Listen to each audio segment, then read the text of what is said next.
So we started with the geometry chapter and we are saying that the basic shape was point, उससे line बनता है, line के parts होते हैं, line segment, ray, उनको naming देख लिया. Now we are going to see few things related to points and lines. फिर उसके बाद में हम shapes के बारे में देखेंगे. So first thing that we are going to see here is collinear and non-collinear points. Points से related चीज है.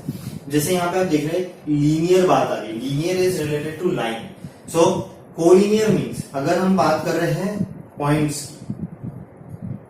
And we are talking about more than 2 points, या तो 3 या 3 से ज्यादा की बात कर रहे हैं, 2 पॉइंट उससे कम की बात करनी है. We are talking about 3 points or more than 3 points. So if we are having points and of course 3 or more points,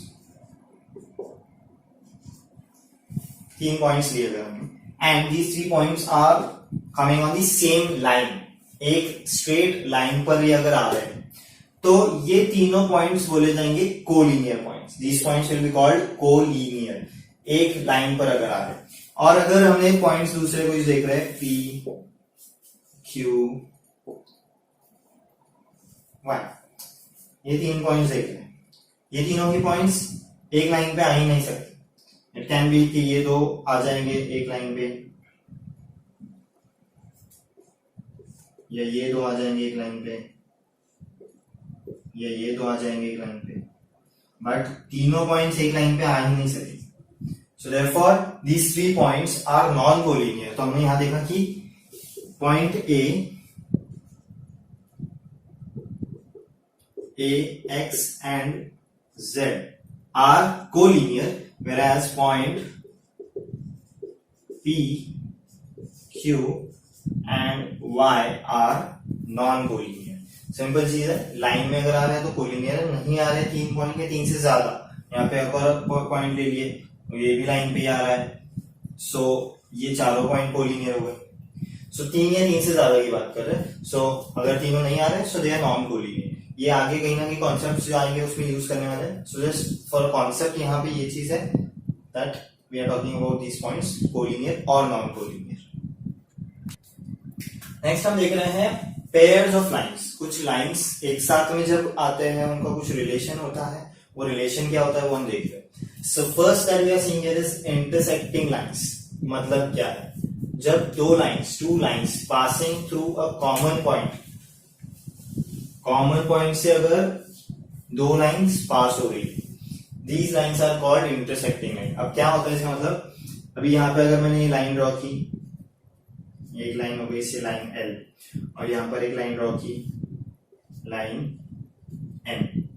ये जो पॉइंट है ये एक कॉमन पॉइंट है और एक ही कॉमन पॉइंट रहेगा इन लाइंस में, एक से ज्यादा जगह पर ये मिल ही नहीं सकता. That These 2 lines are called intersecting lines. ये intersecting lines हो गई और ये common point है जो कि एक ही possible point रहेगा. ये common point जो है ये common point को बोला जाता है point of intersection. This point is called the point of intersection. कुछ भी इसका नाम हम दे भी सकते हैं. So ये line M और line L they are intersecting at point A. ये हो गए intersecting line. यहाँ पे important चीज क्या है, common point रहेगा 2 lines का जहाँ पे वो मिल रहे हैं. These are called intersecting lines और point of intersection वो point को बोला जाए.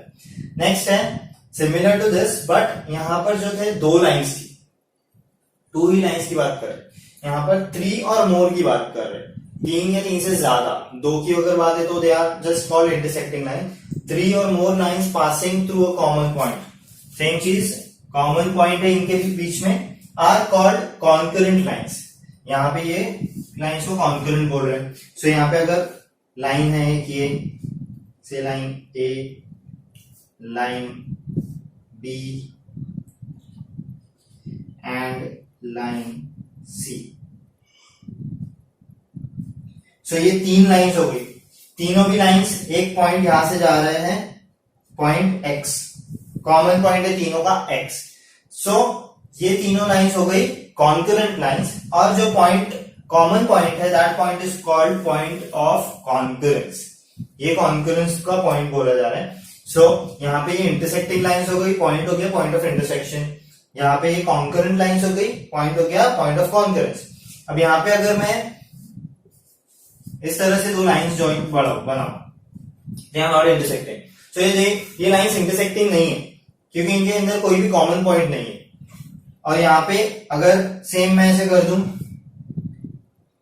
ये तीन लाइंस तो है, इंटरसेक्ट भी हो रही है, पास हो रहे हैं, बट अलग अलग जगह हो रही है। ये दो लाइंस यहाँ पे इंटरसेक्ट हो रही है, ये दो यहाँ इंटरसेक्ट हो रही है, ये दो यहाँ इंटरसेक्ट हो रही है, तीनों का कोई कॉमन पॉइंट नहीं। सो अगर यहाँ पे नेमिंग करते हैं से पी क्यू आर, सो पी क्यू इंटरसेक्ट हो रहे हैं, कॉन्करेंट नहीं बोल रहे, इंटरसेक्ट हो रहा है, देन आर पी यहां इंटरसेक्ट हो रहा है एंड क्यू आर यहां इंटरसेक्ट हो रहा है। सो इंटरसेक्टिंग लाइंस मिल रही है यहाँ पे दो दो करके, कॉन्करेंट नहीं बोल रहे हैं क्योंकि तीनों एक जगह पे नहीं मिल रहे हैं, इसलिए दैट्स द डिफरेंस। सो ये इंटरसेक्टिंग नहीं है, ये इंटरसेक्टिंग है, ये कॉन्करेंट है, ये कॉन्करेंट नहीं। The next pair of line we are seeing here parallel lines। अब जो इंटरसेक्टिंग देखा और उससे नेक्स्ट देखा था कॉन्करेंट, यहाँ पे देख रहे हैं पैरेलल, जो कि कभी इंटरसेक्ट नहीं होती। Parallel lines never intersect, intersect ही नहीं होंगे। जैसे हमने एक एग्जांपल मैंने इंटरसेक्टिंग लाइंस में लिया था, देखो ये लाइंस का, ये इंटरसेक्टिंग नहीं है बोला, बट ये पैरेलल भी नहीं है। ये इंटरसेक्टिंग हो सकती है, क्यों? क्योंकि अगर हमने इसको, जैसे ये एक्सटेंड हो सकती है लाइन, तो इसको अगर मैंने एक्सटेंड किया तो ये इंटरसेक्ट हो गई ना, तो ये इंटरसेक्टिंग थी नहीं, बट एक्सटेंड किया तो इंटरसेक्ट हो सकती है। पैरेलल लाइंस इंटरसेक्ट कभी नहीं होगी एक्सटेंड करने के बाद भी। और दूसरा उनका इसका इंपॉर्टेंट पॉइंट ये है कि distance between them remains same, हमेशा सेम रहेगा इवन इफ वी एक्सटेंड है। मैंने एक्सटेंड करने के बाद भी चेंज नहीं होगा। जैसे यहाँ पे ये डिस्टेंस है, अब डिस्टेंस हमेशा परपेंडिकुलर देखा जाता है, तो डिस्टेंस कम होता जा रहा है। डिस्टेंस जो है हमेशा परपेंडिकुलर डिस्टेंस देखते हैं। सो पैरेलल लाइंस के बीच का डिस्टेंस हमेशा सेम रहेगा। सो ये डिस्टेंस हो गया, विल ऑलवेज रिमेन सेम। और इनको अगर एक्सटेंड भी किया हमने, इन लाइंस को एक्सटेंड भी किया, तो ये कहीं पे भी इंटरसेक्ट नहीं होगी, कितना भी एक्सटेंड किया तो। और ये डिस्टेंस हमेशा उसका बीच का जो है वो हमेशा सेम रहेगा। ये लाइन के बीच में जो डिस्टेंस है वो ही नहीं रहेगा। यानी दूसरे पेयर ऑफ लाइंस की बात नहीं कर रहे हम, ये भी अगर है बोल रहे पैरेलल है, तो ये इनका डिस्टेंस जो है वो सेम रहेगा, यहाँ का जो डिस्टेंस है ये सेम रहेगा। So that is these two important points, they will never intersect and distance between them remains same. Those lines are called parallel lines. और नेमिंग हमने जो देखा था उस तरह से यहाँ पे हम लिख सकते हैं। अगर हमने स्मॉल लेटर ए यूज किया तो, या अगर ऐसे लिया ए बी सी डी, ठीक है। तो अब इनको लिखना कैसे होता है, पैरेलल लाइंस को अगर लिख रहे हैं हम लोग, so it will be written like A B is parallel to, ये साइन यूज होता है पैरेलल के लिए, A B is parallel to C D, इस तरह से लिखेंगे। और लाइन के लिए ये सिंबल ऊपर देंगे। So that's how to write lines which are parallel. ये सिंबल हम यूज कर रहे हैं फॉर पैरेलल लाइंस, पूरा पैरेलल लाइंस लिखना नहीं जरूरी है। नेक्स्ट है परपेंडिकुलर लाइंस। अब जो परपेंडिकुलर है, ये जो इंटरसेक्टिंग देखा था उसका ही है एक पार्ट, या उसके आगे का बोल सकते हैं कि जो लाइंस इंटरसेक्ट होती है, the lines which intersect, two lines which intersect each other and form the angle between them, दोनों के बीच का एंगल जो होता है वो 90 डिग्री होता है।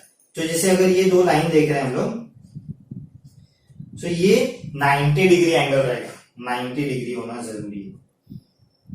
वो लाइंस कैसे भी हो सकती है, ये भी 90 डिग्री है तो ये भी परपेंडिकुलर है। सो ये हो गया परपेंडिकुलर, यानी इंटरसेक्टिंग रहेंगे, दैट इज इंपॉर्टेंट, जरूरी है। और वो इंटरसेक्टिंग होने के बाद क्या पॉइंट है कि वो एंगल जो उनके बीच में एंगल बनेगा वो 90 डिग्री, और ये 90 डिग्री है तो सारे चारों एंगल्स 90 डिग्री हो जाते हैं, चारों ही एंगल्स 90 डिग्री होंगे, सिर्फ एक नहीं रहेगा, चारों एंगल्स 90 डिग्री रहेंगे। और अगर हमने उसको लिखा line L, line M, so उनको लिखा जाता है line L is parallel to, sorry perpendicular to line M. ये सिंबल है परपेंडिकुलर के लिए, ये पैरेलल का था, ये है परपेंडिकुलर का symbol, the symbol is like this.